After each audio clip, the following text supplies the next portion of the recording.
Y nada, como sabéis, este es un proyecto que surge a raíz de algunas reuniones que hemos tenido con las asociaciones de pacientes y en las que nos pedís formación en diferentes cosas. Y una de ellas era en las técnicas radiológicas, en las pruebas que día a día os piden los médicos y que muy bien no sabéis muchas veces cuál es la diferencia entre una y otra o por qué a mí me piden una y a el otra, aunque eso siempre es decisión médica y no vamos a entrar. Pero bueno, es un poco, ahora os vamos a explicar en qué consisten estas pruebas. Y para ello tenemos con nosotros a Consol. Muchísimas gracias por venir, Consol. Creo que casi todos la conocéis, pero bueno, ella es la coordinadora general del área de desarrollo humano, concejala de Agricultura, Huerta y Pueblos de Valencia y Servicios Sociales del Ayuntamiento de Valencia.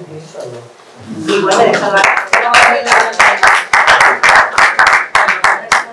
en principio agradecer a la Fundación Quest que como siempre conté conmigo para estas cosas. Yo hoy tengo que confesaros que vengo por una cuestión casi afectiva, no respecto de Quest siempre, sino por respecto del ponente que os explicará todas esas diferencias tan fáciles o tan difíciles del tema del radiodiagnóstico, porque Francisco fue alumno mío cuando yo en la otra vida trabajaba de profesora y entonces en esta vez hemos cambiado los papeles. Yo creo que, bueno, al margen de eso que es una anécdota y que efectivamente me hace especial satisfacción presentarlo, creo que cursos como estos y seminarios como estos se aproximan y dan mucha seguridad a los pacientes, a los familiares y a las asociaciones respecto de cuáles son las pruebas que cuando tienen cualquier tipo de enfermedad o de patología les van a hacer, porque muchas veces es el miedo a la enfermedad, a lo desconocido, a las pruebas, a las consecuencias de las pruebas y a la comparativa que todos involuntariamente tendemos a hacer de por qué nos hacen unas cosas a nosotros y a otros otras, pensando siempre que a lo mejor es que lo nuestro es peor que lo de otros. Entonces yo creo que siempre saber, poder preguntar y tener la accesibilidad en ese tipo de cuestiones, sobre todo cuando uno está en una situación un poco más vulnerable, afectiva y anímicamente, es importante. Por tanto, yo creo que desearos lo mejor, que vais a aprender muchísimo, porque Francisco seguro que os lo va a hacer muy fácil y ponerme a vuestra disposición para todo aquello que lo que pueda seros útil desde la concejalía, concurso y aprender mucho. Buenas tardes. Bueno, y os presento, creo que también lo conocéis todos, pero bueno, él es Francisco Crespo, que es el responsable del área de formación de la Fundación.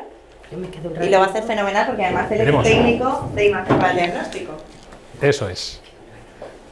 Buenas tardes, bienvenidos.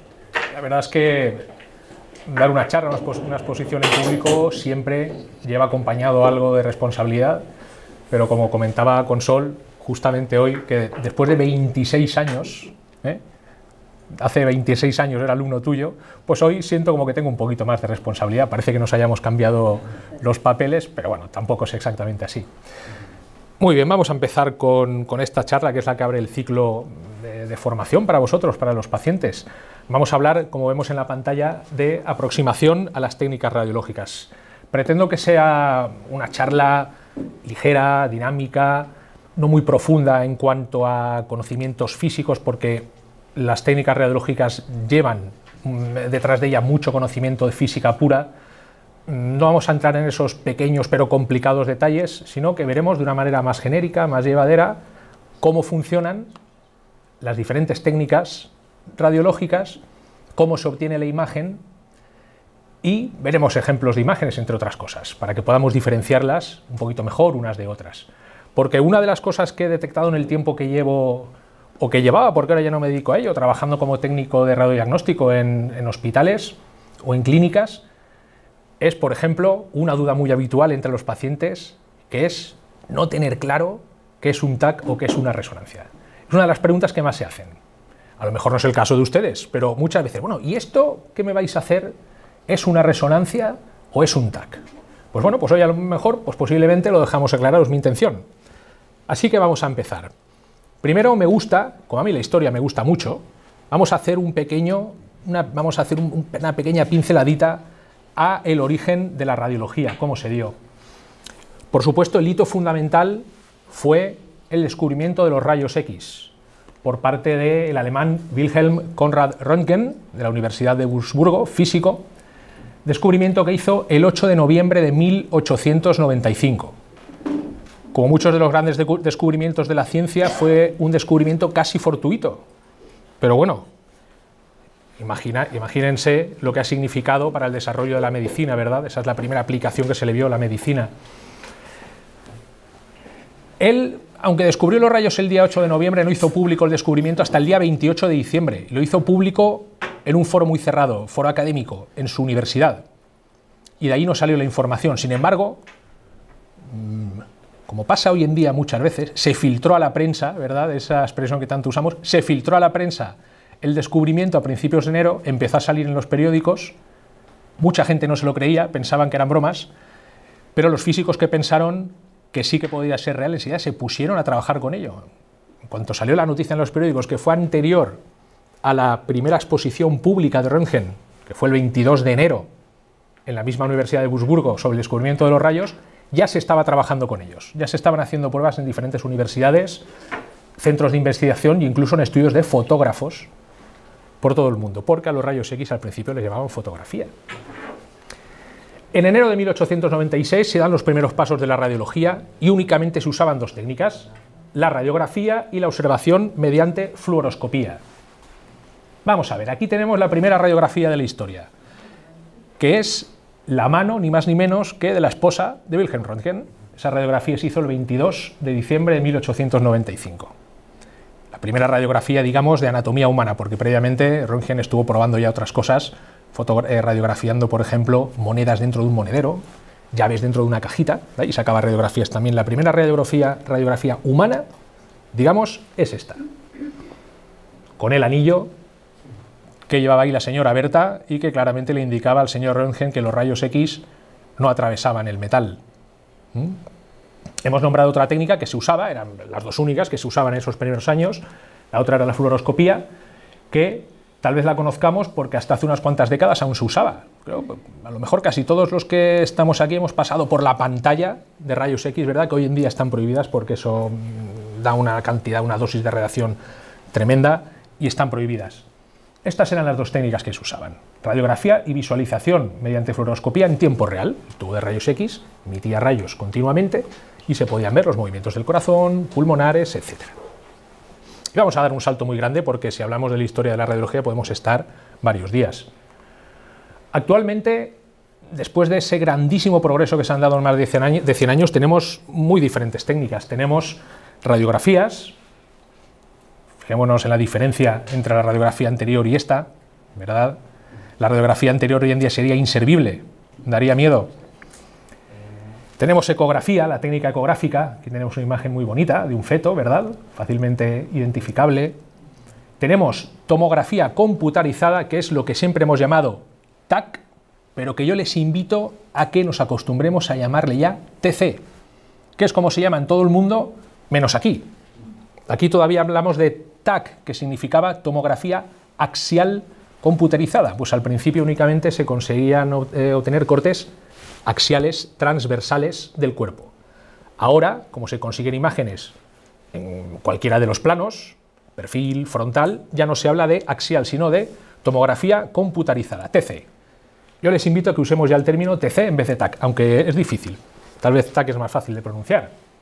Ahí tenemos un ejemplo de un abdomen, un hígado y la resonancia magnética. Las diferencias son notables, ¿verdad?, en cuanto a lo que se puede ver y de qué manera se ve con una técnica y otra. Así que a partir de aquí ya podemos empezar a hablar un poquito más en concreto de las diferentes técnicas. Vamos a ver primero en qué se asemejan. Algo muy sencillo. Sirven para diagnosticar y observar enfermedades, disfunciones, lesiones. Eso es algo sabido de sobra. Todas necesitan de una fuente de energía externa que actúe sobre el organismo para poder conseguir una imagen. Diferencias. Todas usan un medio de obtención de imagen distinto. Y por otro lado, las características de la imagen, como ya hemos visto, son diferentes también. Vamos a ver una imagen de abdomen mediante las técnicas, las 4 técnicas que hemos nombrado. Mediante radiografía. Pues parece que no se ve mucha cosa, ¿verdad? Vemos principalmente costillas, columna vertebral, la sombra del hígado que aparece por aquí intestinos llenos de aire, pero realmente con una radiografía no podríamos, si hubiera una patología en el hígado, no podríamos definirla.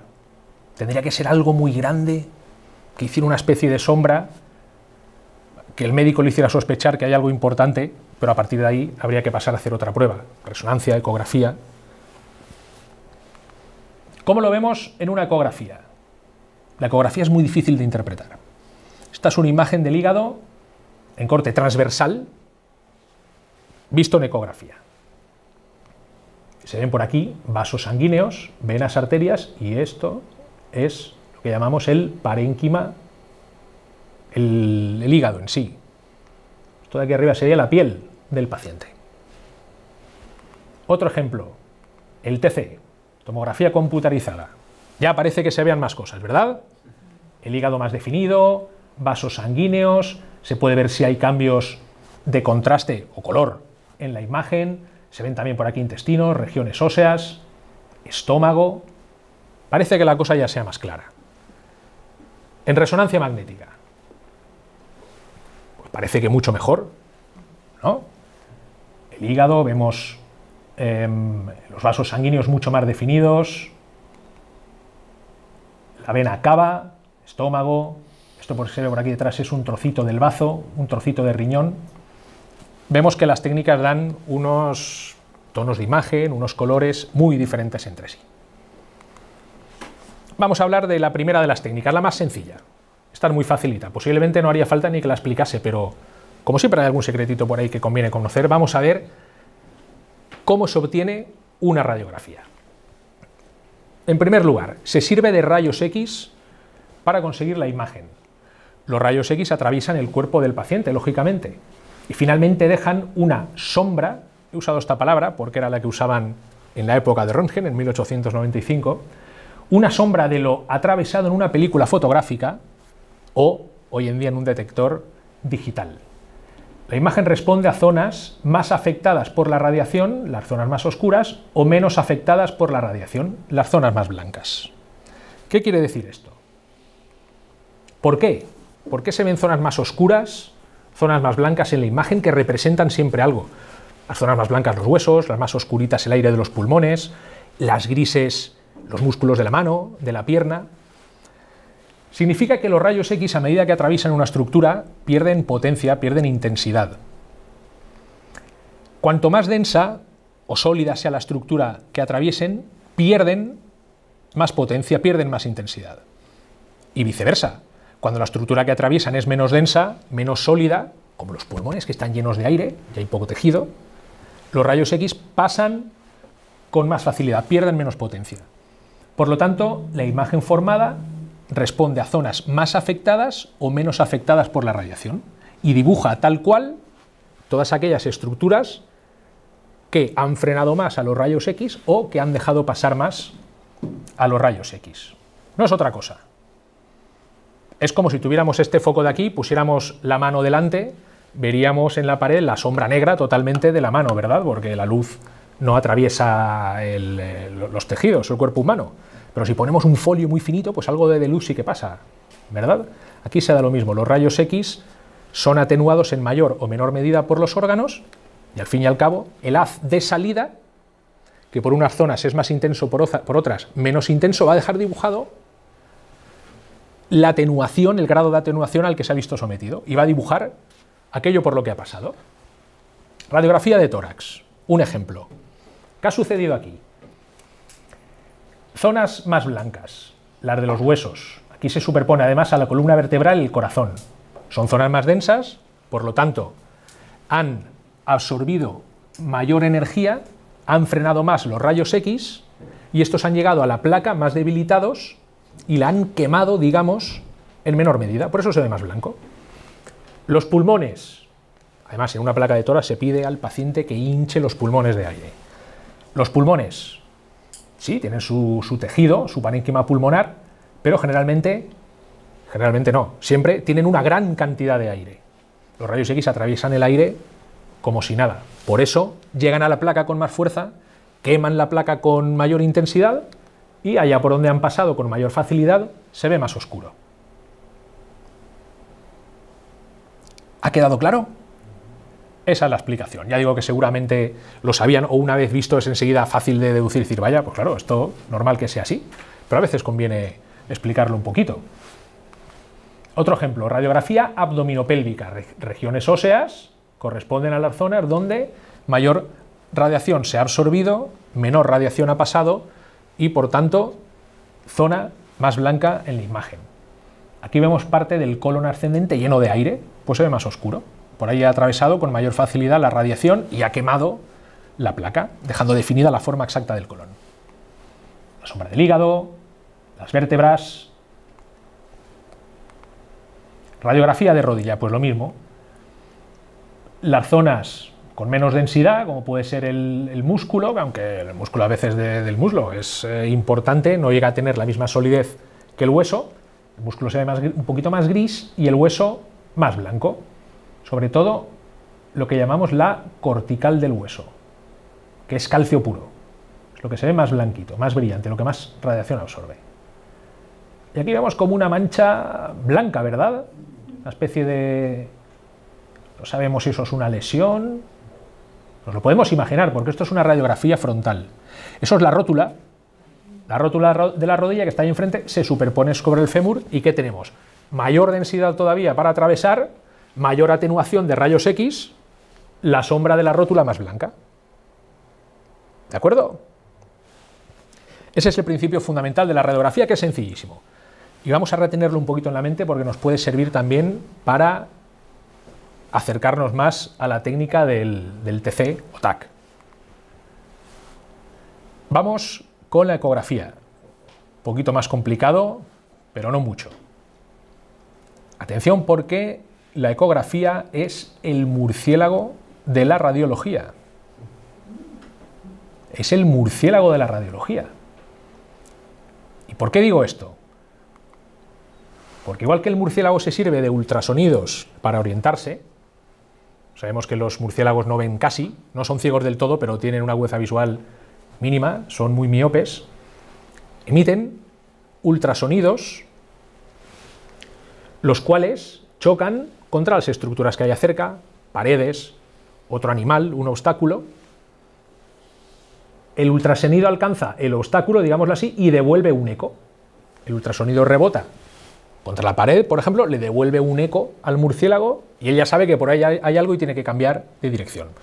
Esto es la forma en la que se orientan los murciélagos. Que, como digo, la ecografía es el murciélago de la radiología. ¿Por qué? Porque se basa en este mismo principio para detectar estructuras y luego representarlas en imagen.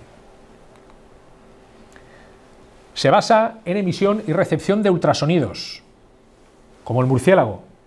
¿Qué es un ultrasonido? Ahí lo tenemos, una onda de sonido cuya frecuencia es mayor que la que puede percibir el oído humano. Nosotros no la oímos, pero ellos sí. Penetran en los tejidos del cuerpo y producen ecos al incidir en las diferentes estructuras. El eco de cada estructura, por el hecho de tener una composición diferente, hueso, músculo, tendón, una formación tumoral, por ejemplo, que se haya hecho en un músculo, cuya composición no es la misma que la del músculo,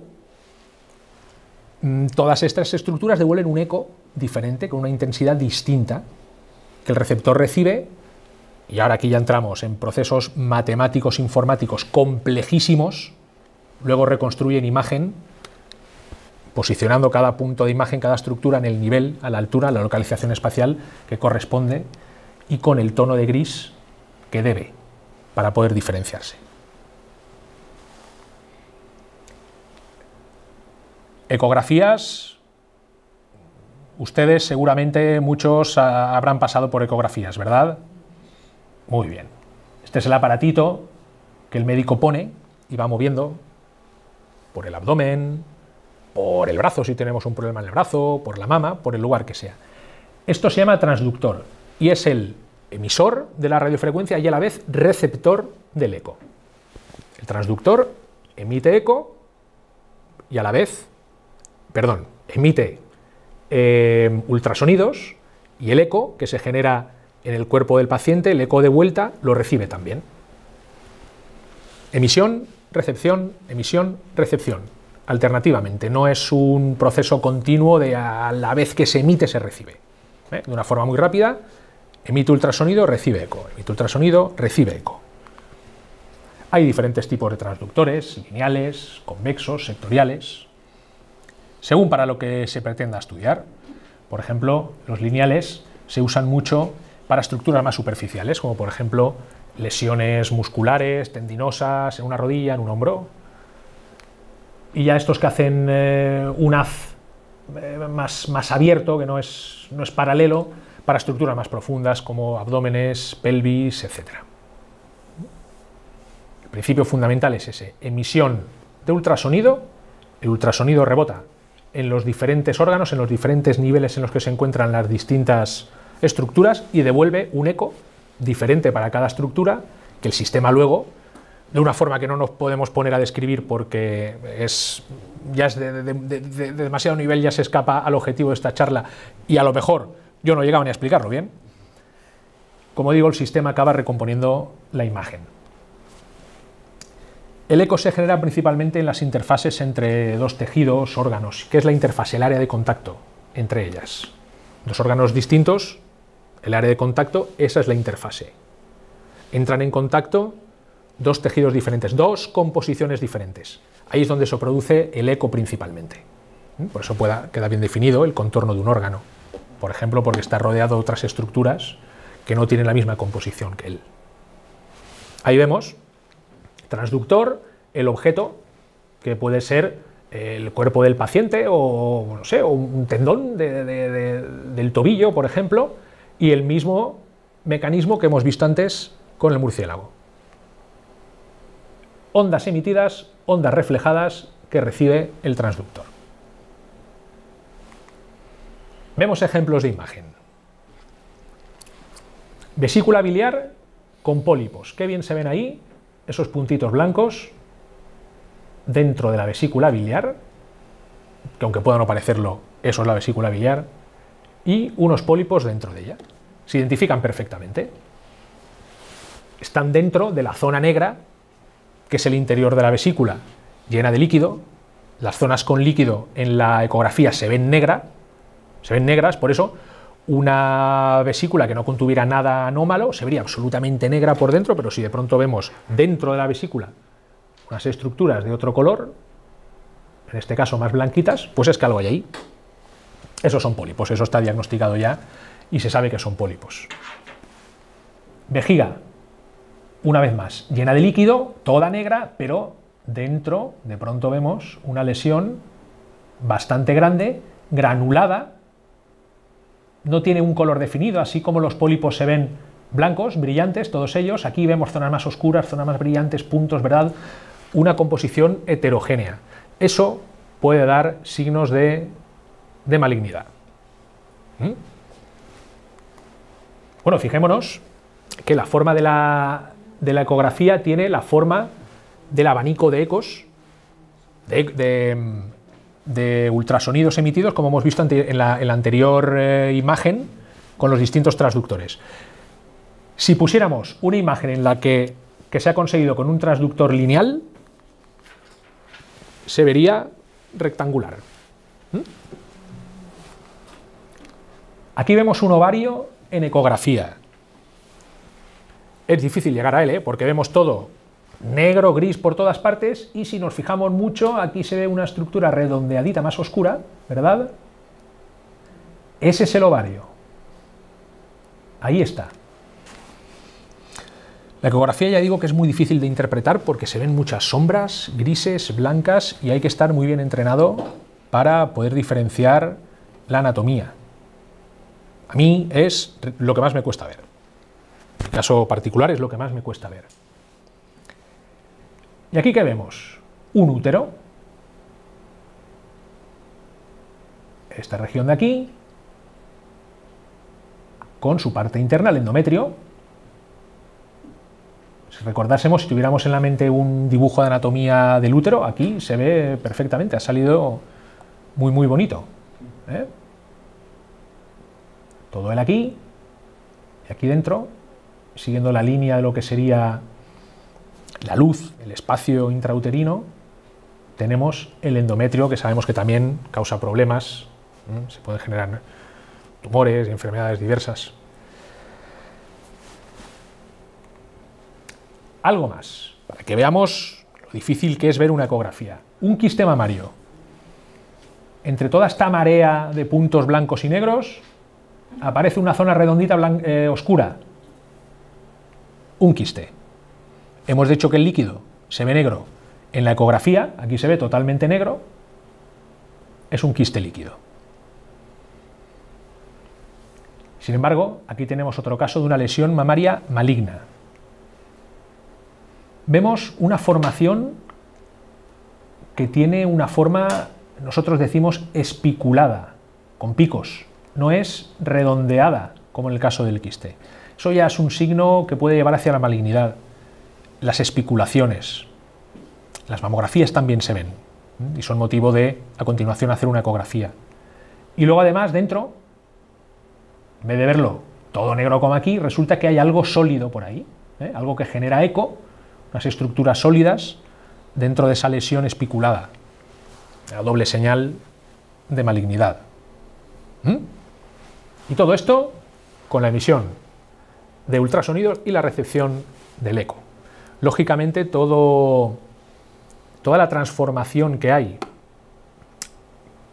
a la cual se desarrolla mediante un proceso, como he dicho, matemático e informático complejísimo, todo el proceso que hay desde el momento en el que se recibe la información en forma de eco hasta transformarlo en una imagen, ese proceso es muy complicado, muy complejo, y desde luego no es sencillo explicarlo.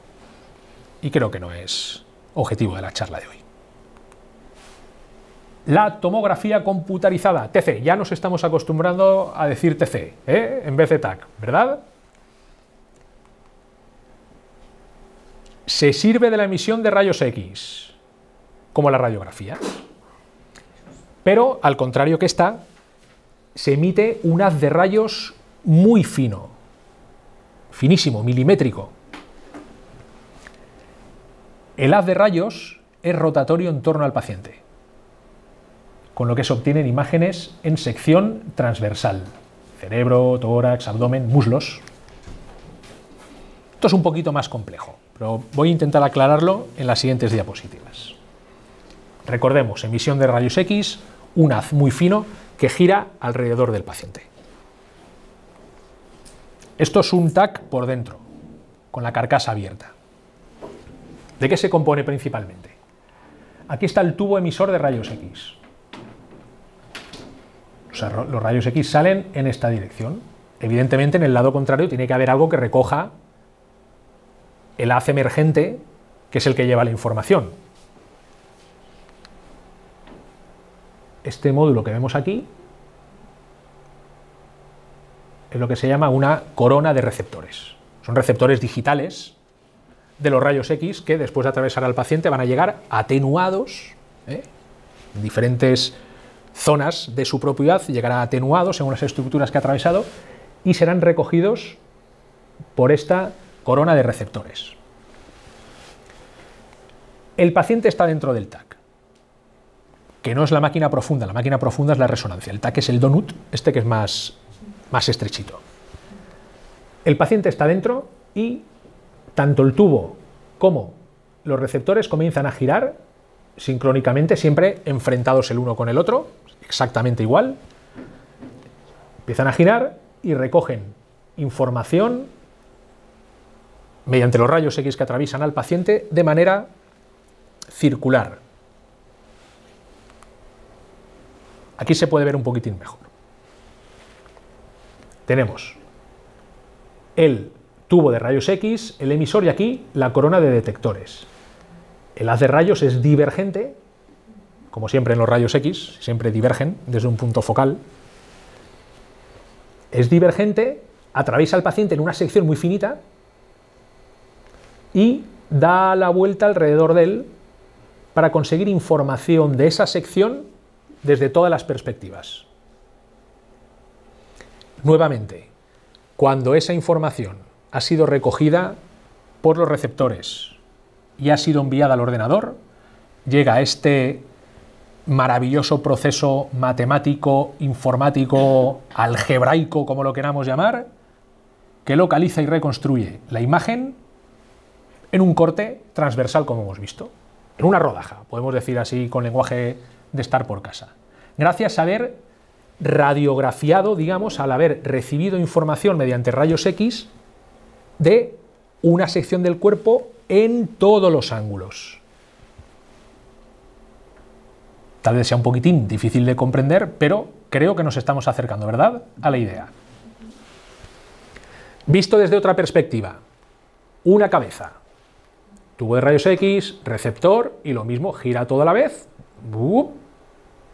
y tenemos un corte, un nivel finísimo del cerebro recogido, sus datos recogidos desde todas las perspectivas posibles, circular. La información llega a la computadora, que aquí está, la computadora mágica, y ella misma ya, mediante ese proceso complicadísimo, pone cada punto de imagen donde corresponde, la información que no le interesa la elimina y consigue la imagen del corte en cuestión. Veámoslo en vídeo. Eso es lo que hace. Al mismo tiempo se va moviendo el paciente. ¡Ay, perdón! Vamos a volver. Cuando empieza a moverse el tubo, ahora no empezará, vamos a volver desde aquí. Veamos cómo la camilla del paciente se va moviendo, se va alejando.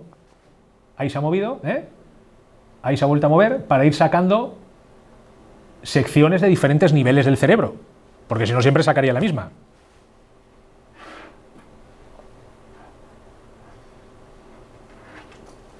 Tenemos otro, a ver si este también nos ayuda a hacernos mejor la idea.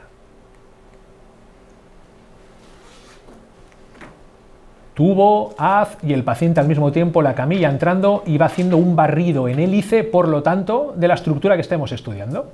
¿Vemos? ¿Se llega a apreciar? Vamos a ponerlo otra vez. El haz dando vueltas, tubo de rayos X dando vueltas, los receptores dando vueltas y el paciente entrando hacia adentro. Por lo tanto, se está haciendo un barrido, al mismo tiempo que el paciente entra, un barrido en hélice de toda la estructura a estudiar y toda ella se barre circularmente desde todos los ángulos y después desde ahí se sacan una serie de cortes transversales que nos dan la información. La idea más o menos, la idea aproximada, hemos llegado a ella. Me alegro mucho. Sí, porque no es fácil. Vamos a ver ejemplos de imágenes. TAC de una pelvis. Igual que en los rayos X, el hueso muy blanco. Porque al fin y al cabo, perdón, igual que en la radiografía, porque al fin y al cabo ambas técnicas usan rayos X. El hueso muy blanco, sobre todo la cortical, que es calcio puro, y el área interna del hueso, que es la médula ósea, que todos conocemos, que ya está formada por grasa en su mayor parte, vasos sanguíneos, se ve en otro tono. La médula, los rayos la atraviesan con más facilidad. Y luego por aquí vemos intestinos, definidos, ¿verdad? Colon, intestino grueso, intestino delgado. Aquí un TAC de cerebro con una lesión. La lesión se ve claramente. Una lesión como esta en el TAC está vista perfectamente. Pero nos falta información. Porque podríamos aventurar a decir que es un tumor cerebral, tal vez no. Para ello está, por ejemplo, la resonancia magnética. La resonancia magnética, seguramente en este caso sería el paso siguiente, cuando se ha localizado esto, para poder hacer lo que se dice filiar ese tumor, si lo es, o esa lesión, ver con mucho más detalle qué composición tiene, aquí no puede verse bien la composición, y cómo responde a el sistema, al medio de obtención de imagen mediante resonancia, que luego vamos a ver. TAC de tórax. TAC de tórax es perfecto para el estudio del tórax, superior a la resonancia magnética. El tórax da mucha más resolución espacial que la resonancia magnética. En cuanto a resolución de imagen, además de velocidad, porque esto está hecho en 1 minuto, mientras que un estudio de tórax de resonancia que no se hace en casi, podrías estar media hora. La resolución es buenísima para ver el parénquima pulmonar, los vasos, los bronquios allá donde estén, y algún nodulito, como este que se ha hecho aquí, un poquito más grande, que ya habría que ver el radiólogo que dice con más detalle que puede ser. Para los estudios pulmonares el TAC es superior hoy por hoy a la resonancia.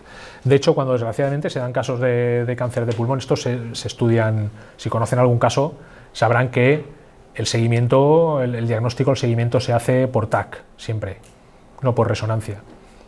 Resonancia se podría hacer una si fuera un tumor muy grande, si hubiera un tumor muy grande en esta zona del pulmón, por ejemplo, que estuviera invadiendo la zona de la columna, que a veces se puede meter hacia la zona de la columna, hacia la salida de las raíces nerviosas que están por este lado y por este, o hacia la propia médula espinal.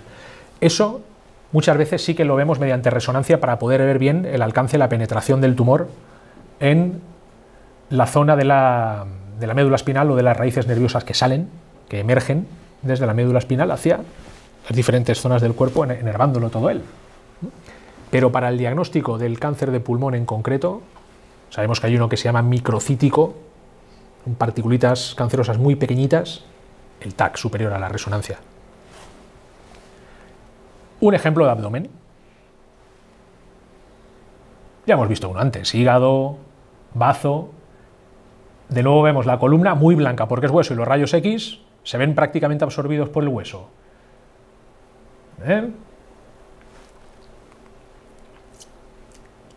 Vamos a pasar a la resonancia magnética.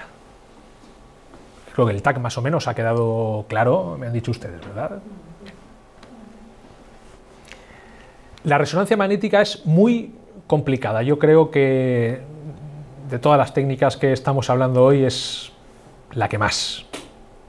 Pero vamos a hablar despacito de ella y vamos a intentar hacerlo fácil. Ahí está la máquina de resonancia, el tubo, que es mucho más profundo que el TAC, que hace mucho ruido. Luego tenemos aquí una cosita muy importante, que es un átomo de hidrógeno, con su protón y su electrón. Esta partícula de aquí, el protón, el átomo de hidrógeno es muy simple, tiene eso, un protón y un electrón. Esta partícula de aquí en concreto, el protón, es la que nos va a dar las imágenes. Hay que trabajar sobre ellos, sobre los protones. Para mí es una cosa muy bonita, compleja, pero muy bonita. Vamos a acercarnos poquito a poquito a ellos, si les parece. Bien, para obtener imágenes, la resonancia necesita básicamente de un campo magnético muy intenso y permanente, el campo magnético principal. La máquina de resonancia, dentro de la carcasa que nosotros vemos por fuera, lleva un imán cilíndrico, cilíndrico como el tubo que vemos. Un imán cilíndrico grande, potentísimo. Un Tesla y medio, Teslas es la magnitud en la que se mide la intensidad de los campos magnéticos. Un Tesla y medio es con lo que se suele trabajar, cada vez más con 3 Teslas, y eso es mucha intensidad de campo magnético. Ya saben que si acercamos a algún objeto de metal sale volando, sale disparado, es lo que llamamos el efecto proyectil, así se llama. Necesitamos, como digo, de este campo magnético intenso, otros campos magnéticos variables en el tiempo y en el espacio que se generan, que se activan y se desactivan durante la exploración, emisores de pulsos de radiofrecuencia que van a incidir sobre el cuerpo del paciente y luego receptores de ondas de radiofrecuencia. Todo ello actúa sobre los átomos de hidrógeno del organismo que son los responsables de generar la imagen. Básicamente lo que se hace es alterar el estado energético de los protones de hidrógeno. El hidrógeno sabemos que está en todo el cuerpo, forma parte del agua y el cuerpo en su mayoría absoluta es agua, está por todas partes, en todos los tejidos, menos en la cortical del hueso, por ejemplo. En todos los tejidos hay agua, en el cerebro hay mucha, en los músculos. Lo que se hace es, de esos protones de hidrógeno que son tan abundantes en el cuerpo, alterar su estado energético, cargándolos con cierta energía, para que cuando dejemos de excitarlos con energía, esa energía que han absorbido la devuelvan al medio, vuelvan a su estado natural devolviendo la energía que han absorbido. Esa energía que se desprende es la que capta el sistema y con la que se componen las imágenes. Vamos a entrar en algún detallito complicado, pero sin pasarnos mucho. Vamos a ver, estos son los protones de hidrógeno fuera del campo magnético, como estamos nosotros ahora. Nuestros protones de hidrógeno está cada uno orientado hacia un lado. Los representamos con una rayita que no existe en la realidad, esa flechita lógicamente no existe, pero ese punto indica, se llama vector de magnetización, es el punto de la partícula, del protón, que ante el influjo de un campo magnético se va a orientar hacia el campo magnético. Fuera de un imán, como estamos nosotros, nuestros protones de hidrógeno, está cada uno mirando hacia un lado. Cuando entramos dentro del campo magnético de la resonancia, se alinean todos en la dirección que les impone el campo magnético, que es la dirección lineal del tubo, al fin y al cabo. Aquí lo dibujamos de pie, están en la misma dirección del tubo. Aquí hay algún detallito que no es verdad, pero lo vamos a obviar. Cuando el sistema de resonancia emite un pulso de radiofrecuencia, que es el siguiente paso, haber metido al paciente dentro del imán y haber puesto firmes uniformemente todos sus protones de hidrógeno, cuando el pulso de radiofrecuencia incide sobre los protones, vuelca su posición. Los vuelca, les cambia la orientación. 90 grados, por ejemplo. 180 grados también, según el tipo de imagen que vayamos a conseguir. Ese cambio de estado, ese cambio de posición se mantiene mientras el pulso de radiofrecuencia dura, que son, nada, décimas de segundo, pero eso cuando hablamos de partículas atómicas, subatómicas, puede ser una eternidad, ¿verdad? Cuando el pulso de radiofrecuencia cesa, cuando el pulso que les está alterando cesa, recuperan su posición original, vuelven a la verticalidad, y en ese momento de retorno a la verticalidad, o a la dirección que les impone el imán, es cuando desprenden energía, y esa es la energía que se capta y se aprovecha para componer la imagen. Es una cosa complejísima, complejísima, que si la estudiáramos con todo detalle físico necesitamos 4 o 5 clases. Esto está muy simplificado muchísimo, pero para que nos hagamos una idea es suficiente. Se alteran los protones de hidrógeno de modo que den una señal energética de retorno, se capta y se transforma en imagen.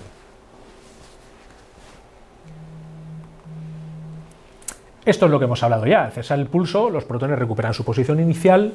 Durante la recuperación emiten energía, es una nueva onda de radiofrecuencia. Son ondas de radio al fin y al cabo, lo que emiten los protones.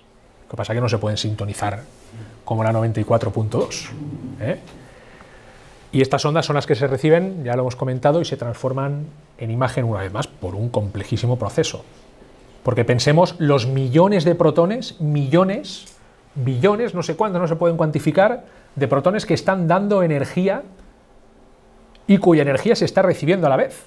Y cada uno corresponde a un punto anatómico diferente que se está estudiando. Es decir, aclarar aquello, ¿verdad?, y conseguir una imagen es complicadísimo, pero se hace y cada vez mejor. Bien. Repaso. Al meter al paciente dentro del tubo, sus protones de hidrógeno se orientan en la dirección que impone el imán. A partir de ahí empezamos ya a obtener imágenes. Es cuando empiezan los ruidos de la resonancia. Toco, toco, toco, toco, toco. Ahí lo que se está haciendo es enviar pulsos de radiofrecuencia al cuerpo, con una intensidad determinada, con una cadencia, es decir, con unos intervalos determinados, para cambiar la orientación, excitar a los protones, cambiar su orientación. Cuando el pulso cesa, se recupera, los protones recuperan la orientación que el imán le está imponiendo y en ese momento devuelven la misma energía, podríamos decirlo así. La energía que han absorbido del pulso de radiofrecuencia la devuelven al medio, porque la energía ni se crea ni se destruye, ¿no? Se transforma, ¿verdad?, decían los sabios. Esa energía se vuelve al medio, se capta y tenemos imagen. El elemento receptor de la señal se llama antena. Porque es una antena al fin y al cabo. Una antena que recibe señales de radiofrecuencia. También la llamamos bobina. Y son, muchos de ustedes la conocerán, al haberse hecho resonancias, pues el típico casco donde nos meten la cabeza, esta hombrera para hacer un estudio del hombro, o estas bobinas, antenas, que son flexibles, se pueden abrir y cerrar un poquito más para hacer, por ejemplo, un estudio del antebrazo, del brazo, del muslo, de la muñeca.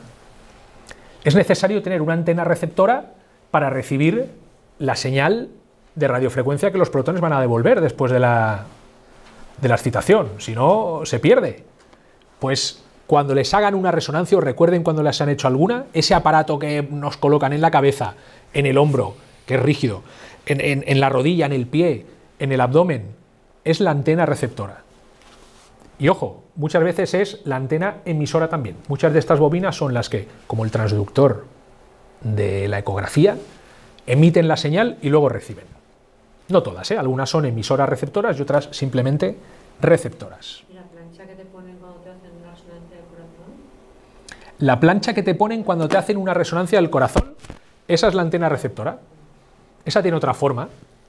Es, sí, más como una planchita, esa es un poquito flexible, ¿verdad? Y se acopla aquí en el tórax. Esa es la que recibe la señal que nos llega desde dentro del cuerpo. Antena o bobina. Ahí hay varios ejemplos. Antes de esto, planteémonos una cosa. Esto yo es algo que a los estudiantes que cuando vienen a hacer prácticas al hospital o a la clínica les pregunto, digo, a ver si saben salir por aquí. Hemos dicho que la imagen se forma a partir de señal que llega desde el mismo tipo de partícula, protón del hidrógeno. Entonces yo creo que ahí podría surgir una pregunta que es, si toda la señal nos llega de la misma partícula que es el protón, que es protón de hidrógeno, es un protón de hidrógeno, esté donde esté. Si toda la imagen o todo lo que se va a transformar en imagen nos llega siempre de protones de hidrógeno que son todos iguales, ¿cómo es que no nos sale una imagen uniforme? Toda blanca o toda negra o toda verde. Si los responsables de dar señal son la misma partícula, ¿por qué conseguimos ver pues, el cerebro con su forma, sus distintos colores? Nadie se había hecho esa pregunta, ¿verdad? Adelante. Porque cada parte, cada organismo tiene una cantidad diferente de protones de hidrógeno o de agua. Casi. No es por la cantidad, La densidad. no es porque cada estructura tenga una cantidad o una densidad diferente de protones, sino simplemente es que los protones de hidrógeno, según de qué parte del cuerpo formen parte, según de qué tejido, músculo, cerebro, pulmón, hígado, según la estructura en la que estén, se comportan de diferente manera y despiden energía de distinta forma. Entonces, por eso, los protones que están en el hígado dan su energía de una forma y en la imagen se representan con un color. Los protones que están, ¿qué podemos decir?, en el bazo, dan su energía de otra forma distinta porque, aunque son protones, tienen un entorno químico tisular diferente y al comportarse de distinta manera es diferente la emisión de señal y en la imagen aparece pues con otro colorcito. Así de sencillo. Diferentes estructuras, diferente composición química, da diferente señal. Y es lo que aparece representado en la imagen en diferentes colores. Para cada señal, un color, vamos a decirlo así. Pero y entonces, ahora viene la pregunta del alumno al profesor. Dejamos las preguntas para el final por un motivo simplemente. No, pero es que es exactamente en ese punto de la... ¿Sabe por qué lo digo? Bien, bien, Porque, al final. Sí, sí, sí. porque no lleva micrófono y no se le oye en la grabación. Vale. Pero vaya y le acerca el micrófono ahora.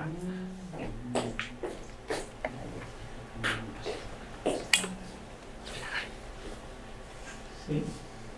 El micrófono parece Bueno, entonces el tema es si realmente esas resonancias suenan de modo diferente por la posición que ocupan, ¿no? Hemos dicho posición que ocupan. ¿Posición que ocupan? Los protones en cada órgano. No, por la posición que ocupan no, simplemente porque forman parte de moléculas distintas, de tejidos distintos que tienen unas características físicas y químicas diferentes y por lo tanto actúan de diferente forma. Vale, y esa actuación, ahí en ese punto, y esa actuación puede ser alterada por un cambio emocional, un cambio climático, un cambio de entorno, no. Y por lo tanto dar lugar a otro tipo de resonancia. A otro tipo de imagen o que dé una Sí. señal en la imagen. Sí. Hay un tipo de resonancia, de estudio por resonancia magnética que se llama resonancia magnética funcional del cerebro. Ahí sí que se pueden ver la mayor activación, desactivación de las diferentes áreas del cerebro, cognitiva, visual, auditiva, memoria, en función de que se esté trabajando la memoria, el oído, el habla, el pensamiento, el recuerdo. También frente a emociones se han hecho muchos experimentos, por ejemplo poner fotos desagradables al paciente que se está sometiendo a la resonancia en unas gafas especiales, poner fotos muy desagradables o por el contrario imágenes muy agradables.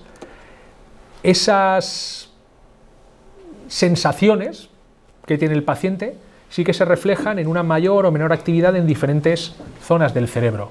Pero más que por que la emoción en sí sea la que haga cambiar el cerebro, es porque hay áreas del cerebro que trabajan más o menos según la emoción.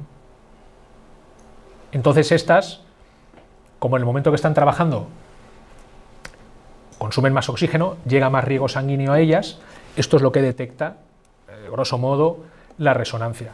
Mayor flujo de sangre. Con el tiempo, si la investigación avanza, también podremos comprobar que alteraciones, por ejemplo, hepáticas pueden ser consecuencia de esas. No lo creo. Visualizando imágenes en resonancia, O sea, no nos podemos no lo plantear creo. esa hipótesis. Cuando Röntgen descubrió los rayos X, si alguien le cuenta lo que estamos haciendo hoy, Por eso. dice, usted se ha vuelto loco. Entonces, no sabemos lo que pasará de aquí 100, 50 años. Todo es posible. Vale, Pero hoy por hoy no. vale. Gracias. Bien, las antenas. Como hemos dicho, según los protones formen parte de un tejido u otro, tienen un tiempo de recuperación de la posición que le impone el imán, más rápido o más corto. Esa es la diferencia, según el entorno químico en el que se encuentren. Tardan más en recuperar su posición, están más tiempo dando energía, menos, la dan en un momento determinado, otro tejido en otro momento determinado, y aparece representado, como he dicho varias veces, en la imagen con unos tonos de gris diferentes. Pero es que luego también se puede excitar a los protones con diferentes cadenas de pulsos, no siempre con la misma. Se les puede dar pulsos de radiofrecuencia muy rápidamente uno detrás de otro o con cierta pausa entre un pulso y otro. Los pulsos pueden llevar más energía o menos para alterar la posición del protón más o menos. Esto es lo que va a determinar que una misma estructura pueda verse de colores distintos en dos imágenes diferentes. Viendo un ejemplo lo vamos a comprender todo porque parece que la cosa se complica, ¿verdad? Vamos a ver, esto es una secuencia T2 de una columna lumbar vista de perfil. Si vemos los cuerpos vertebrales de un color, los discos de otro, el líquido cefalorraquídeo que baja por aquí por la columna de otro color, la grasa de otro color, es por lo que hemos dicho hace un momento y que todos hemos entendido. Porque los protones que se encuentran en sustancias o estructuras diferentes se comportan, responden de otra manera ante la excitación y por lo tanto dan unos colores distintos. Simplemente. Pero es que ocurre una cosa, que si lanzamos una secuencia T1, cuya serie de pulsos con la que se excitan los protones es diferente, nos encontramos con que el agua aquí se ve negra, el líquido cefalorraquídeo aquí blanco y aquí negro. Y decimos, bueno, pero si es lo mismo, es decir, es principalmente agua. ¿Por qué sale en un sitio blanco y en otra negra? Sencillamente porque aquí, en la secuencia T1, se ha excitado a los protones de diferente manera. De una forma muy diferente a como se hace en una secuencia de la que llamamos T2. Por lo tanto, ante tipos de excitación con pulsos de radiofrecuencia diferentes, la respuesta de las estructuras es diferente también. Vemos que los cuerpos vertebrales se ven más claritos, que estas bandas blancas que se ven aquí, que no son más ni menos que pues, entrada de vasos sanguíneos, aquí se ven negritas, y esto simplemente ha sido porque se ha excitado a los protones de diferente manera. Cuando nos hacen la resonancia, oímos una serie de un ruido, luego hay una pausa y empieza otro ruido distinto, ¿verdad? Una pausa y otro ruido distinto. Todos esos ruidos distintos son diferentes formas de excitar, de alterar la situación energética de los protones para que luego den, en cada caso, una respuesta diferente. O sea, diferenciación entre tejidos, propiamente porque los protones forman parte de un tejido concreto. Cuando vemos secuencias de la misma zona, con diferentes colores, es porque se ha excitado a los protones de diferente manera. Y eso ayuda a diferenciar cosas. Es necesario. Por eso se hacen tantas series de imagen en resonancia. Por ejemplo, fijémonos. Bueno, esto es una secuencia STIR. Vemos que es mucho más negra. Aquí la grasa se ha oscurecido. La grasa intraperitoneal más oscura, la grasa de la espalda, subcutánea de la espalda, ha desaparecido. Sin embargo, mantenemos el color brillante del líquido. Pero es otro tipo de excitación. Ahí nos sirve para hacer desaparecer la grasa. Un ejemplo sencillo. Si solo tuviéramos un tipo de imagen para cualquier resonancia que se hiciera, la resonancia T2, poco podríamos diagnosticar. Porque, por ejemplo, en una secuencia T2, la grasa y el líquido se ven brillantes. Un poquito más gris la grasa, pero porque esto forma parte de grasa sólida con sus trabéculas, su forma, sus moléculas, entonces se ven como pequeñas trabeculitas redecitas. Entonces, si la grasa y el agua se ven brillantes, si apareciera un quiste aquí brillante, no podríamos decidir, antes de decir quiste, una lesión, una alteración, no podríamos decidir si es una lesión, un quiste líquido o un quiste graso, porque resulta que se ven blancos los dos. Pero es que luego resulta que tenemos la T1 y como el agua se ve negra, pues veremos también que es negro. Si aparece, es decir, si aparece ese quiste negro, pues no estoy poniendo el ejemplo adecuado. No estoy poniendo el ejemplo adecuado. Olvidemos de esto último que he dicho. Quedemos con el ejemplo de T2. Como en las secuencias T2, el agua y la grasa se ven blanquitas y en un quiste pequeñito no se podría ver bien si hay componente graso o líquido, hay una forma de solucionarlo. Para ello se inventó esta secuencia, la secuencia STIR. Esta secuencia satura la grasa, vuelve la grasa negra. Entonces, si esa formación que hemos visto se vuelve negra, significa que es grasa. Si no se vuelve negra y sigue brillando, significa que es agua. ¿Comprendido? El diagnóstico mediante resonancia es un diagnóstico diferencial, comparativo y diferencial, porque hay muchas estructuras que se comportan igual, muchas formaciones que pueden ser malignas o benignas se comportan igual en un tipo de secuencia, dan el mismo color, no se puede diferenciar, necesitamos comparar con otra que ya está estudiado previamente por los ingenieros que hacen todas estas cosas, que si se trata por una formación tumoral heterogénea que lleva un poco de sangre, etcétera, gracias a esta cadena de pulsos que hemos inventado, que se llama gradiente, por ejemplo, eco de gradiente, pues si hay sangre veremos un punto negro. Ya está, un dato más. Y esto multiplicado por muchos tipos de secuencias, mucho tipo de ruido en la resonancia y diferentes tipos de imágenes. La resonancia es muy complicada, como digo. Pero bueno, espero que esto haya servido para orientar un poquitín. ¿Ha servido? Sí. Me alegro mucho. Estamos terminando ya, pero queda alguna cosita. Lo que decía al principio, muchos pacientes vienen no teniendo claro esto que es un TAC, una resonancia. Recordemos, el aparato más estrechito es un TC, tac. Fíjense que aquí el paciente tiene dentro la cabeza y realmente ni está muy apretado, tiene todo el cuerpo, los brazos, los hombros prácticamente están fuera. No es como estar dentro de un tubo, es un anillo. Mientras que la resonancia es un tubo mucho más profundo. Fijémonos ahí. Porque es tan estrecho. Esto es un estudio cerebral también. Y el paciente, pues para hacer el estudio cerebral, está con medio cuerpo dentro. Esa es la resonancia, el tubo profundo, y el TAC, el anillo.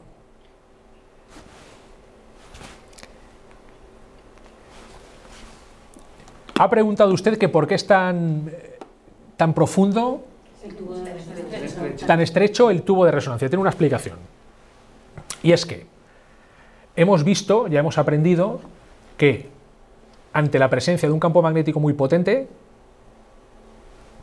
cumplimos con ese primer paso que necesitamos para acabar obteniendo imagen, que es que los protones, que están cada uno orientado a su aire, se orienten en la dirección del campo magnético. Eso es necesario. Pues resulta que cuanto más cerca del cuerpo esté el campo magnético, más efectivo es. Si alejamos el campo magnético del cuerpo, se pierde intensidad del campo magnético respecto a la posición del paciente y se pierde efecto.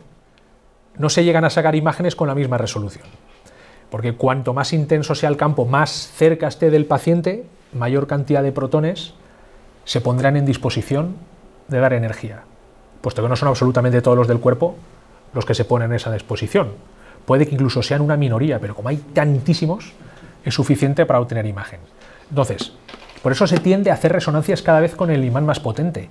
3 teslas, hay de 7 teslas ya. Son muchísimos, una barbaridad. Están ensayando también con 9 teslas. ¿Para qué? Para que sea mayor la cantidad de protones que estén en disposición de dar señal que contribuye a formar imagen y la resolución pueda ser cada vez mucho mayor, más afinada. Por eso no se puede alejar mucho el tubo del paciente. Entramos ahí, nos agobiamos, claustrofobia, ¿y esto por qué no lo harán más ancho? Ahí está, nos lo han preguntado muchas veces.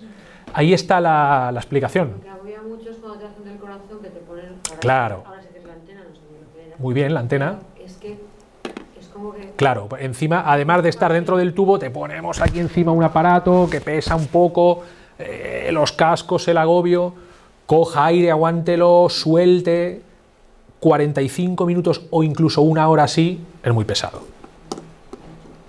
Es muy pesado. Por eso muchas veces conviene antes hacer el TAC para muchos casos. Personas mayores que están muy mal, que va a ser casi imposible que estén media hora quietos. La resonancia requiere una inmovilidad absoluta para que quede bien. Que el paciente respire suave, si se está estudiando la zona del abdomen, de la pelvis, del tórax sobre todo. A veces es muy difícil que el estudio quede bien. Por eso con un TAC, en 2 minutos lo tienes hecho. Es tan rápido el giro del tubo, ese que hemos visto despacito, es tan sumamente rápido. Hay un vídeo en el que se ve muy bien, con el TAC abierto, la velocidad a la que gira el tubo y la corona de detectores, que no lo he querido poner para no asustar, pero es una velocidad, no sé, son como unas entre 2 y 3 vueltas por segundo. O sea, en 3 décimas de segundo da una vuelta, va a una velocidad tremenda. No la he puesto para no asustar, en serio, decir, madre mía, yo no me meto ahí a ver si se va a soltar eso. Claro, claro. Entonces, un barrido tan rápido, ¡bum!, aunque haya un pequeño movimiento, no se va a notar, salvo que sea algo muy, muy exagerado. Y las apneas, cuando el paciente hay que decirle que coja aire y aguante, en resonancia pueden ser a veces de 30 segundos, 20, 25, mientras que a veces en TAC son apneas de nada, de 6-7 segundos. Apnea es el tiempo que hay que estar sin respirar. El TAC tiene más radiación para el paciente, ¿no? Claro. Hemos visto que usa rayos X, como las radiografías, mientras que la resonancia no. La ecografía tampoco. Ahí está el recordatorio que quería poner al final. Uso de radiación X, rayos X, los del señor Wilhelm Conrad Röntgen. Radiografía ITC. Ultrasonidos, la ecografía, y campos magnéticos y pulsos de radiofrecuencia, la resonancia magnética. Oye, ¿y del PET no nos puedes decir algo? Ah.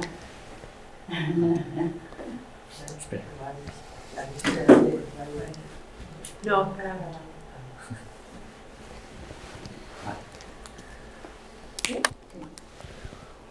¿Nos puedes explicar algo sobre el PET? Sabía que esa pregunta iba a salir. Pues ya te la he hecho yo. Entonces he venido preparado con una excusa. Tengo una excusa preparada ya. Ah, pues mira qué bien. No, sí que podríamos hablar algo. Lo que pasa que por dos motivos no lo he hecho. Uno, porque el PET, que corresponde a medicina nuclear, PET-TAC o PET-TC, PET-RM, gammagrafía, esto es medicina nuclear, está dentro del área de la radiología, pero tampoco, son servicios distintos. Los médicos que se encargan de informar estas pruebas son médicos nucleares, no son radiólogos, tienen diferente formación. Ya.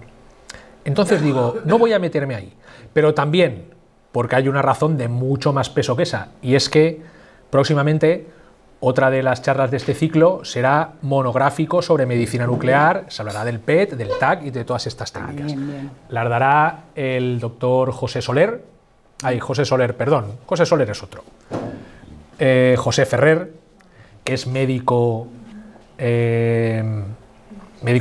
nuclear, es el jefe de servicio de medicina nuclear del Hospital General de Valencia y es además el director médico del grupo biomédico Ascires, con el que tenemos vínculo inevitable. Habrá una charla monográfica sobre ello. Bien, entonces nos enteraremos bien. Claro, eso es también algo muy complicado, ¿eh? También el PET. La medicina nuclear se basa fundamentalmente en inyectar en la sangre Es que... elementos radioactivos ya, para verlos mejor. adosados a una molécula, que puede ser una glucosa, hay muchas. Pero es que es muy preciso, ¿no? La investigación esa del PET. Sí, depende para qué. Cuando hablamos de PET-TAC o PET-RM es como fundir imágenes de resonancia o de TAC con la gammagrafía clásica, que, bueno, no tengo imágenes aquí para que lo veamos, es una imagen un poco definida, era lo que había antes con resonancia en medicina nuclear, una imagen en la que anatómicamente no se podía valorar nada, sino la disposición, el camino que había recorrido ese elemento radioactivo, dónde se había depositado, lo que podía dar signos de que ahí hubiera un proceso metabólico que no funcionase bien, etcétera, pero sin realmente imagen de la anatomía, no se veía. Sin embargo, en cuanto empezó a usarse el PET-TAC, ya se podía fundir ambas imágenes, además con el mismo equipo, con el mismo dispositivo. El mismo dispositivo era capaz de recibir la imagen gammagráfica, que es por emisión ni más ni menos que de radioactividad desde el cuerpo, la radioactividad que te han inyectado en la sangre, podía recibir esos datos y luego hacer un TAC y fundir una imagen y otra. Ya tendríamos esa imagen típica de la gammagrafía, que es como un poco rara, un poco feucha, así un poquito fantasmal se podría decir, pero ya fundida con imágenes más anatómicas del TAC. Y en resonancia lo mismo. Fusión de la... Si no hay un médico nuclear dirá, pero este hombre ¿qué está diciendo? Pero bueno, yo lo estoy diciendo así un poquito para que nos entendamos todos. No es preciso, igual que todas las cosas que he contado tampoco son exactamente, han llevado todo el detalle ni son del todo precisas, pero nos sirven para aclararnos. En la RM, el PET-RM, lo mismo. La gammagrafía esta que no es tan clara anatómicamente, con imágenes de resonancia anatómicas muy buenas para poder determinar exactamente en qué punto anatómico se encuentra la lesión, la alteración, lo que sea. Usando menos radiación que el PET-RM, porque el PET-RM es doble radiación. Es que, claro... La del elemento radioactivo que te inyectan en la sangre y la del TAC además. Con la resonancia se ahorra, con el PET-RM, PET-resonancia se ahorra la radiación del TAC, por ejemplo. Ya, pero habrá que valorar pues la radiación con respecto a lo otro. Se debe, se estudia y los médicos... No tenga tanta radiación. Eso se estudia para que sean siempre mínimos las dosis de radiación, se trabaja en ello. Y también, por otra parte, los médicos que solicitan las pruebas pues han de alguna manera, ser conscientes, llevar un seguimiento de cuántas pruebas se le han solicitado al paciente, ya sean TAC, las pruebas las que más reacción se emite, para, en algún momento, si hay que frenar un poquitín y pedir otra prueba que no irradie, hacerlo. Ya. Eso, pues está contemplado, debe estar contemplado. De cara al médico. Sí. Sí, pero no lo suele estar. Por ejemplo, en el caso de los dentistas no ofrecen, protectores de glándulas, ¿no? Y te pueden hacer 20.000 radiografías y estar afectando a tu sistema inmunitario. Sí, se debería proteger, se debe proteger. Luego ya en casa de cada uno lo que hagan ya depende de cada uno, es así. Pero Ciertamente, es responsabilidad de la persona que acude al dentista informar también al dentista de que esa situación se debe resolver. Pedírselo, eso es, porque lo tienen, porque tienen protectores, lo que pasa es que no te los ofrecen. Sí, muchas veces pues por el motivo que sea no se pone. Y realmente debiera de ser, sí. Haciendo ese tipo de estudio, ortopantomografía, el estudio de toda la boca completa, 2 años. Yo sí que lo usaba. Ellos bien que se esconden, pero quiero decir que cuando te hacen una radiografía se van. Sí.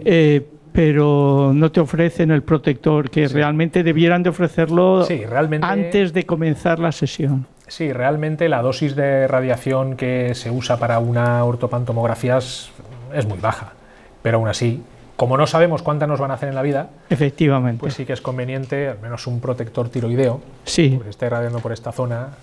Lo que pasa es que el protector tiroideo, si queda muy alto, nos puede tapar un poquito de mandíbula, hacer alguna distorsión, hay que hacerlo muy bien y se puede hacer. Eso habría que afrontarlo, ¿no? Sí, quiero decir, no podemos cerrar los ojos y decir no pasa nada. Sí, no, el paciente tiene todo el derecho, y yo creo que se deberían animar a hacerlo, a decir, protégeme para esta radiografía lo que puedas. Igual te dicen, mira, no puedo, porque si te pongo un protector voy a tapar lo que quiero ver. Bueno, pero eso sucederá en algunas ocasiones, no siempre, sí, ¿no? Claro. Imaginemos que seguir a hacer... Hay protectores gonadales para proteger los ovarios, los testículos y que no reciban radiación porque son muy sensibles al hacer una radiografía, por ejemplo. Sí. Pero claro, si resulta que en el caso de los testículos es más fácil porque quedan fuera de la pelvis.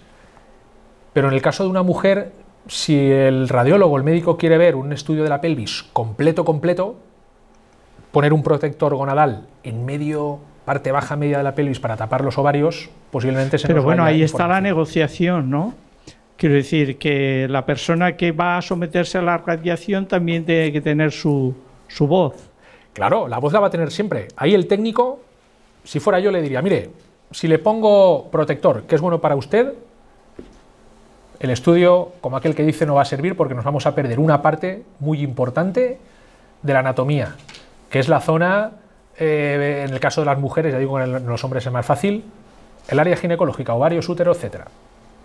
Por lo tanto, la prueba queda al 50% o menos. Ya, pero que sea la persona la que decida, ¿no? El paciente, en última instancia, la última palabra la tiene el paciente. Si se quiere negar a hacerse la prueba, se puede negar y nadie le puede decir. Vale, gracias. Podemos recomendar. Mire, yo le recomiendo, sobre todo si sabemos el historial o hay una sospecha que el técnico conoce pero el paciente no, decir, mire, yo le recomiendo que se haga la prueba. Es muy importante porque en su caso, su médico, después de verle, insistirle porque a lo mejor detrás hay alguna cosa que sea importante valorar. Pero en última instancia el paciente decide. Si no quiere hacerse la prueba, no se la hace. Ahora, tampoco se puede hacer la prueba exactamente igual que quiera el paciente, eso tampoco. Porque el médico, el técnico puede decir, mire, pues yo en esas condiciones no le hago la prueba porque no sirve para nada. Entonces, mire, hemos terminado, ¿qué hacemos? Pero el paciente, lógicamente, ha de tener voz y la decisión última es de él. Sí. Hola. Mira, yo quería hacerte 2 preguntas. En el tema de la ecografía, o me he perdido o no he entendido muy bien, ¿qué sentido tiene el tema de la cremita esa que se pone para hacer la ecografía? ¿Qué función? No lo he nombrado, El gel no tiene, digamos, tiene el sentido de que las ondas lleguen y penetren mejor. Es como un refuerzo para que las ondas, las ondas de eco, ahora estoy con la radiofrecuencia de la resonancia, fíjate, después de tanto hablar con ella, como es lo que más me gusta también, los ultrasonidos, gracias, para que puedan penetrar mejor, para que de salida lleguen mejor. Ajá. Es una especie de transmisor, ayuda a transmitir. Ya. Y la otra que quería hacer, por lo que he podido escuchar, la de todas las pruebas, la que tiene un nivel de precisión más exacto es la resonancia. En todo, bueno, aparte de las nucleares o el TAC. Aquí esto es una cuestión complicada, porque todas las técnicas son muy beneficiosas para algo, pero luego Pues para otras cuestiones en concreto son superadas por otras. es que me quería referir a una en concreto. Ah, sí. Por ejemplo, en el caso de intentar detectar una posible parálisis cerebral en un niño de 1 añito y medio, ¿una resonancia es efectiva? ¿O por lo menos da tranquilidad? Para un caso así suelen realizarse resonancias. Que en la resonancia se observen signos que expliquen esa parálisis, eso ya, es otra cuestión. Más recuerden, Para yo no soy médico. para descartar. No es que observen, para descartar una posible parálisis. Pero para descartar una posible parálisis porque ha habido un tiene unos episodio... síntomas de retraso psicomotor. Vale. Pues para ello, y esta pregunta no la debería contestar yo, la debería contestar un radiólogo, que próximamente habrá en otras sesiones, y esa pregunta tenemos un médico que te la podrá contestar. Ah, pues entonces me espero. Claro, sí, yo creo que mejor. Vale. Porque yo te puedo decir algo muy superficial que no te... Sí, pero en otra ocasión tendremos ocasión Me ha parecido lo suficientemente interesante como para venir al resto. ¿Cómo, perdón? Que me ha parecido lo suficientemente interesante como para venir al ¿Sí? resto. Mira otra vez. Sí, de verdad, pues me alegro mucho. Las otras eran más interesantes, ya verán. Lo cierto... Sí. Hola, buenas tardes. Buenas tardes. Yo quería, en primer lugar, dos preguntas. Una relativa a las resonancias. Me parece que en alguna ocasión he visto máquinas de resonancia abiertas. ¿Esas es para casos concretos? ¿Hay supuestos en los que necesariamente tienen que estar cerradas? Sí. Hay de pie, ¿no? Para hacerlas de pie, ¿no? Bien, hay poquitas, pero las hay. La resonancia abierta es un medio que existe para reducir la claustrofobia.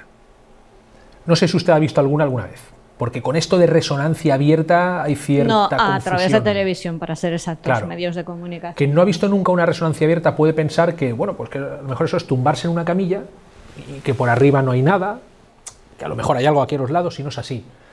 La resonancia abierta es, imaginémonos, como el pan de una hamburguesa abierto y la camilla del paciente en medio. O sea, Como medio tubo, diríamos, o algo así. una plancha arriba y otra plancha abajo, grandes. De la persona. Por arriba y por abajo no, por los lados sí, porque no hay nada. Es decir, es como... ya digo, es que algunas tienen la forma esa de pan de hamburguesa. Uno de los panes aquí, otro de los panes allá, en los lados no hay nada y el paciente en medio. Entonces el paciente tumbado sí que tiene arriba el techo de la parte de arriba y lo tiene cerquita, porque si no, si está muy lejos ya hemos comentado que se pierde efecto. Entonces, por un lado, dan menos sensación de claustrofobia, porque por los lados, al estar libre, pues la sensación de estar cerrado no es tanta. No obstante, por el hecho de no estar el tubo cerrado, el campo magnético, vamos a decir, concentrado totalmente en torno al paciente, al haber espacios abiertos, se pierde un poquito el efecto necesario para que para activar el mayor número posible de protones que puedan acabar dando señal para generar imagen. Entonces, se pierde resolución de imagen. Y para conseguir a lo mejor, también depende del tipo de equipo, para conseguir una resolución igual que en una resonancia cerrada, se necesita que el estudio dure el doble o el triple. Claro, se necesita más tiempo de adquisición de señal que van emitiendo los protones, más tiempo para que marquen más. Es como hacer una raya y otra, para que quede más marcada. Entonces, no sirven para todo. Por ejemplo, con resonancias abiertas no veremos hacer un estudio de un tumor cerebral, por ejemplo, para ver en concreto qué tipo de tumor es, si es más agresivo o menos, si está invadiendo ya zonas, si está invadiendo celularmente, microscópicamente, zonas adyacentes. Eso hay que hacerlo en una resonancia cerrada, que da muchísima más resolución. Es un ejemplo. Para hacer estudios pues más como de músculo esquelético, rodillas, piernas, incluso un estudio de cerebro simple, en un caso pues, que no haya detrás ninguna sospecha de nada grave, también se ven muy bien. Lo que pasa es que se tarda mucho más y no llega a dar la resolución que las resonancias cerradas. Vale, muchas gracias. Y luego la segunda pregunta es relativa a solo con la técnica de la tomografía es en la que se utilizan contrastes o se pueden tener que utilizar contrastes, y son muy diversos los contrastes. A ver, por la enfermedad que yo he tenido me someto a unos contrastes que para mí además son horrorosos. Entonces, unida a esa pregunta, si no es mucho preguntar, ¿qué efectos producen esos contrastes? ¿Pueden producir efectos, algún efecto secundario? Sí, como todo medicamento. Estamos hablando, en tu caso son TCs, principalmente, lo que me estás diciendo, los estudios que... ¿De qué, perdón? Son TACs, los estudios en los que te ponen contraste. Por haber tenido un cáncer de ovario. Cáncer de ovario, sí. Pues bueno, la inyección de contraste... Es que además me tomo dos, o sea, hay dos contrastes, el que me uno tomo oral y el que me otro, pinchan. sí. El oral es para ver mejor el área intestinal y el que se inyecta para los vasos sanguíneos. En resonancia, en TAC se usan contrastes y también en radiología convencional, en radiografía. Sí, se pueden usar contrastes en los tres. Por ejemplo, radiografías para ver la eliminación de las vías de los riñones por los uréteres. Se puede ver mediante radiografía también. Se inyecta un contraste en vena que se elimina por el riñón. Entonces, en cuanto el contraste empieza, los riñones empiezan a eliminar ese contraste, queda perfectamente definido los uréteres hasta la vejiga, y si hay alguna zona que no drena bien, que está, nosotros decimos estenosada, estrechita o dilatada. También en la radiología con rayos X se puede usar contraste. TAC, resonancia y en radiografías. Y en cuanto a efectos, pues ocurre que el contraste que se suele usar en el TAC, el intravenoso, es yodo, suele ser un compuesto de yodo, es bastante agresivo, es bastante fuerte.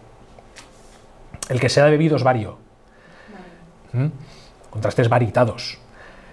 Entonces, pues pueden causar reacciones, pero es como toda medicación, sobre todo cuando alguien no ha tomado una medicación y la toma le puede sentar mal, ¿no? Pues con esto puede suceder, puede haber reacciones adversas, siempre.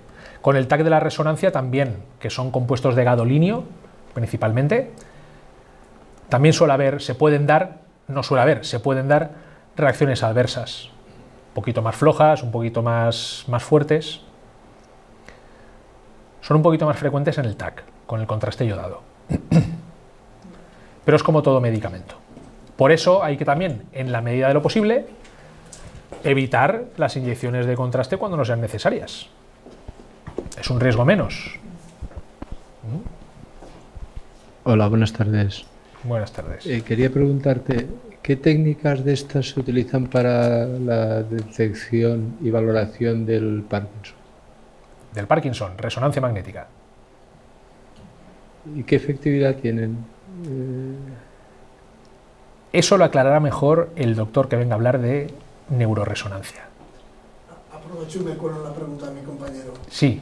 Hace 8 años nos diagnosticaron Parkinson y en ese momento sí que nos hicieron el TAC y la resonancia magnética, pero a partir de ese momento son todo pruebas empíricas. Mueve los dedos, anda, ¿cómo estás? No lo sé, eso ya es cuestión de neurología, es algo que se me escapa. No, ahí no le puedo ayudar. Ahí no le puedo ayudar. Buenas tardes. Buenas tardes. Quería preguntar, cuando dices resonancia magnética, que la estimulación, has dicho tres tipos Las tres imágenes que he puesto, sí, que has puesto T1, T2, STIR. Exacto, ¿eso se hace uno o se hacen las tres? Pues se pueden hacer múltiples combinaciones, no hay tres solo, hay muchísimas. O sea, a ver pero si ya llegamos. viene determinado por el médico que lo manda o... Yo he nombrado tipos de secuencia que al fin y al cabo son diferentes formas de excitar y por lo tanto de recibir una respuesta diferente. He nombrado T2, T1, STIR, hay gradiente T1, gradiente T2, flare T1, flare T2, difusión. Y otras que no se me ocurren. DP, densidad protónica. T1 con saturación de la grasa, DP con saturación de la grasa, T2 con saturación de la grasa. Tractografías. Hay múltiples técnicas de imagen para aplicar, múltiples, muchísimas. Técnicas eco de gradiente, técnicas fast spoiler gradient, son nombres que si nos ponemos a hablar suenan rarísimos, no se pueden explicar todos, pero son diferentes formas de conseguir imagen. Hay muchísimas. Entonces no todas se aplican a todos los estudios, porque hay muchas que no dan ninguna información en una parte concreta del cuerpo. Este tipo de secuencia que he llamado FLAIR o FLARE, esa se aplica solo al cerebro, porque en el resto del cuerpo no da información. Para hacer una secuencia FLARE aquí en la columna nos quedamos igual, esa es para el cerebro. Entonces los protocolos de estudio de una columna, de un cerebro, de un brazo, de un corazón, normalmente en los servicios de radiología, de resonancia, están establecidos por los radiólogos de allí. Y están, digamos, guardados en el sistema informático el protocolo, las secuencias de imagen que contiene para cada caso, con variantes. De nada. Perdón, es que me ha llamado la atención. Has comentado que los rayos X originales ya no se utilizan. No. Entendí que las radiografías, los rayos X ya estaban prohibidos. No, me refería a la pantalla de fluoroscopia, esta que a lo mejor de pequeño nos ponían. Yo recuerdo haber estado. Sí. Eso que a lo mejor tenía un médico en su casa, en un piso. Yo lo recuerdo así. Eso está totalmente prohibido porque eso es una emisión continua de rayos X que está, en primer lugar, el médico se ponía delante. O sea, el tubo de rayos X allí, el paciente, la pantalla y el médico. O sea, el médico es el primero que se llevaba, el segundo, primero al paciente. Casi de plomo. Sí, y algunos no se ponían nada. Un delantal de plomo. Pero bueno, la cara, en todas partes, por muchas partes está llevándose radiación. Eso se ha prohibido. Esa técnica. Vale. La radiografía normal no, la radiografía normal se sigue haciendo. Y ahora pues lo que ha sustituido... El hecho de que el TAC utilice los rayos X no es igual de perjudicial. No, porque es durante solo unos segunditos en los que se emite la radiación, que además en vez de ser un foco amplio, que coge a lo mejor todo el cuerpo, es un haz finísimo, milimétrico, que gira en torno al paciente y es cuestión de segundos. Todas las dosis están medidas y están estudiadas para que sean lo menos perjudiciales posibles y cada vez se consigue reducir más. Se consiguen buenas imágenes con menos dosis de radiación. Pero eso de las pantallas fluoroscópicas, eso se prohibió. Ahora hay una forma de hacer algo parecido, si quieres ver algo en tiempo real, que es colocar al paciente delante del tubo de rayos X y pisando un pedal, ves en directo lo que está pasando. Pisas y deja de esos, por ejemplo, un aparato que se llama telemando, se puede hacer. En el momento que te interesa, emite rayos X, visualizas lo que está pasando, paras de emitir rayos, lo que sea necesario. La radiología intervencionista, que se llama, que es esta con la que nos ponen los stents, a veces, en el corazón, en el cerebro, esa especie, se suele decir como esos muellecitos para abrir las arterias, ¿verdad? Eso se pone mediante radiología intervencionista. Generalmente se hace una incisión en la arteria femoral y por ahí el radiólogo intervencionista entra y va buscando, va subiendo por la aorta y va buscando la arteria del corazón, del cerebro, que necesita para hacer la acción correspondiente. Y todo el recorrido que va haciendo, el cablecito que va metiendo, lo visualiza mediante este tipo de fluoroscopía. Lo va viendo, voy por aquí, vale, paro. Muy bien, pues a ver, venga, seguimos. Otra vez, vamos viendo el recorrido, lo va viendo, y únicamente lanza radiación con el pedal cuando es necesario. No está aquello emitiendo todo el tiempo, se pare o no se pare, descanse o no descanse. Sí, el otro día te preguntaba cuánto tiempo suelen tardar los radiólogos en interpretar alguna de estas imágenes, porque yo tuve la experiencia esa de acudir a urgencias, no por mí, y bueno, pues después de un TC, que esperas que la respuesta pues sea como a los 10 minutos o a los 15 minutos, pues claro, consultado en el SAIP, dijo, no, un TC como mínimo 1 hora o 2 horas para interpretarlo correctamente. Vale. Lo digo porque el SAIP es que el otro día tuvimos una jornada en la que estaba la directora de ese servicio. No sé si están preparados para informar de una manera más o menos interesante para el paciente sobre por qué, si un médico de cabecera ha dicho, un médico de asistencia primaria ha pedido una resonancia, y luego el servicio de radiología de un hospital, que es el que lo decide, que en vez de una resonancia para esa acción, lo que hay que hacer es un TC. Pero no dan ninguna explicación a la persona que se va a someter, que va pensando que le van a hacer una resonancia y luego lo hacen. Sí. No sé si conocéis si el SAIP realmente informa sobre las razones de esos cambios. No lo sé. Porque yo pregunté en radiología y me dijeron, no, eso es una decisión que no se explica, claro. Y no entendí por qué. Sí, eso se hace en el servicio de radiología, que es quien evalúa las solicitudes que entran de pruebas y considera si procede o no procede. En función de qué tendría que ser obligación, ¿no? El informar. En función de qué deciden o no deciden, no sé decirle. Y la cuestión de la información, pues bueno, pues tal vez, pero tampoco es algo que a mí se me escapa. Eso es algo que ya no entra en mi área. Bueno, pero como estamos aquí colectivos de pacientes, sí, pues estaría bien acabar resolviendo ese tema, ¿no? Porque yo creo que no, es cuestión de solicitarlo y que empiece el SAIP a entender que tiene que tener radiólogos disponibles para informar de por qué se tomó una decisión u otra. Es que al final la salud es una responsabilidad nuestra, no suya. Bueno, pues que no esté peor, que esté mejor. Hoy ha salido, o ayer, ¿no?, la información esta de la OCDE diciendo que en la sanidad española nos gastamos millones de euros en cosas que son absolutamente ineficaces e inútiles, cuando podrían destinarse a otras tareas, como por ejemplo implicar más al paciente en su gestión. Sí. Hay una tendencia ahora que tiende, valga la redundancia, a ello, ¿no? Esto que se llama la humanización de la medicina, ¿verdad? Últimamente se habla mucho de ello. La tendencia es esa, ¿no? Involucrar al paciente cada vez más, incluso en la toma de decisiones. No sé hasta dónde se llegará y tampoco sabría decirle. En todas estas cuestiones que son puramente médicas a mí se me escapan. Recuerde que yo soy técnico. Aristóteles ya decía que la salud es al final responsabilidad de la persona, ¿no? Sí, sí, sí. Entonces, si a Aristóteles 5 siglos antes sí, no. Si yo decía, pues podríamos aprender un poquito. Es decir, ahora se habla mucho de la humanización y esto yo es algo que he comentado y hace poco lo comenté en la radio, que estuvimos Paloma y la otra chica era Mercedes de Alce y salió un momentito la conversación de esta cuestión de la humanización de la medicina y yo lo dije, es algo de lo que ahora se está hablando mucho. Bien, correcto, bienvenido, y todo lo que se haga en esa dirección, perfecto. Sin embargo, no es algo nuevo. Y puse un ejemplo.